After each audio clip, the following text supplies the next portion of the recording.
Tuwing may show kayo, ano, kayo lagi magkasama, parang does your show get affected pag meron kayong mga problema or may tampuhan? Tampuhan. Actually, Never wala. never pa naman po nangyari yun Never sa pa amin ni nangyari. Eric.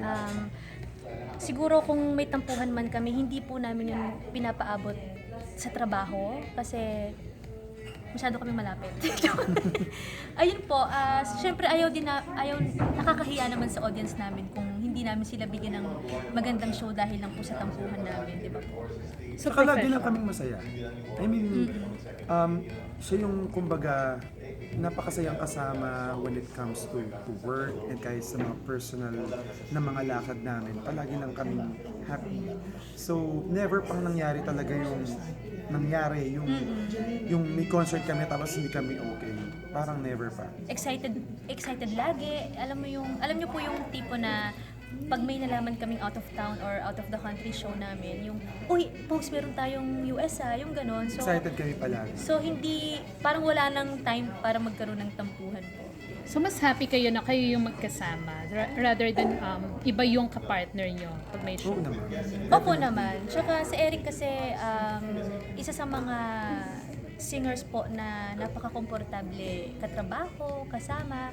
Saka siguro dahil din po isa yung napakakilala na namin yung isa't isa po. So sa iba naman kasi hindi naman ako gano'n na napaka-komportable ko lalo kapag first time ko makasama ang isang artist, di ba? So, Sa kabigayan, and sobrang na namin komportable sa isa't isa. Alam na namin kung kailan niya ako aalalayan, kung kailan ko siya aalalayan sa pagkanta. So, medyo nandun yung level ng pagsasama namin dalawa.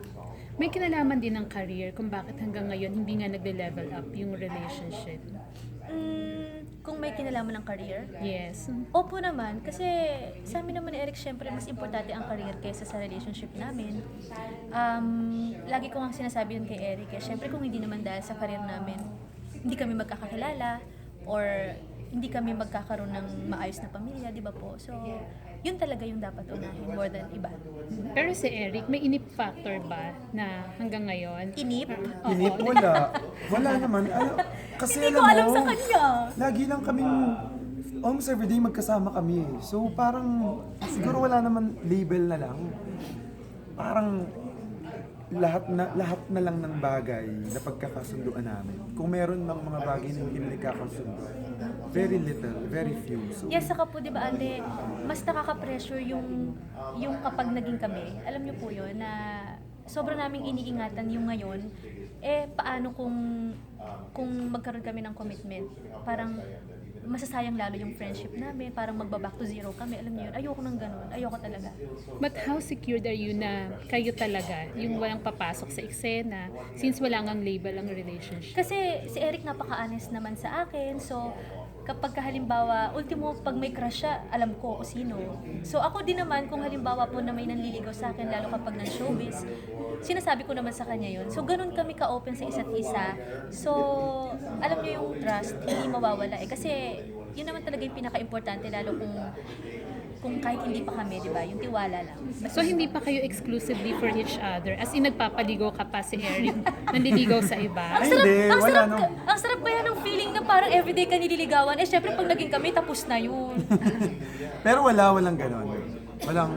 Hindi syempre, for me syempre may jealous factor din, syempre natural lang yun. So, pag may ganun na, pag sinasabi niya na sa akin, hindi, syempre I have to do something. Pero nasa ligawan factor pa lang kayo, topic sex na. Biruan lang po yun. Biruan lang. Eric, natanong na rin to before kay Angeline, pero ano na rin, sinagot niya naman. Ikaw lang siguro makakapagsabi kasi kung narinig niyo sinasabi ng iba na baka hindi pa sinasagot ni Angeline kasi she's not straight. Ako? Oo. May gender issue. Oo, may gender issue. Alam mo, lahat Eric, naman ng mga artista, ganyan ang issue. So, sanay na rin kami sa ganyan. So, kung ano yung opinion ng ibang tao at ninyong lahat, wala naman po kaming magagawa doon. We cannot please everybody.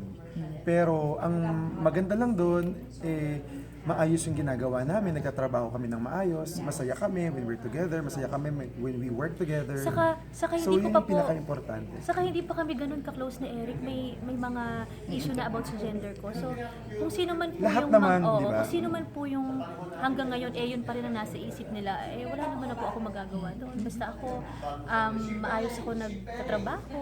Kami ni Eric maayos po. So, hindi naman kailangan na palagi kailangan ipaliwanag sa mga taong nagtatanong yun, di ba? And you guys admitted na mahal niyo ang isa't isa. Wala nga lang label. Of course naman po. Isa si Eric sa mga espesyal na tao sa akin at alam ng lahat yun. Angeline, you mentioned may mga pumuporma. So, anong ginagawa mo? Do you welcome them or... No. Ay, yun na yung sagot.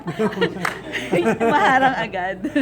May harang ba? Huwag ka na mag-explain, yun na yun. Ano ba yan? Hindi ako makapagsalita. Hindi, syempre. Wala na nga explanation, yun na nga. Huwag na nga. Baka mag-away kami yan. Sige. Thank you. Thank you. Salamat. Thank you. Thanks. Thanks.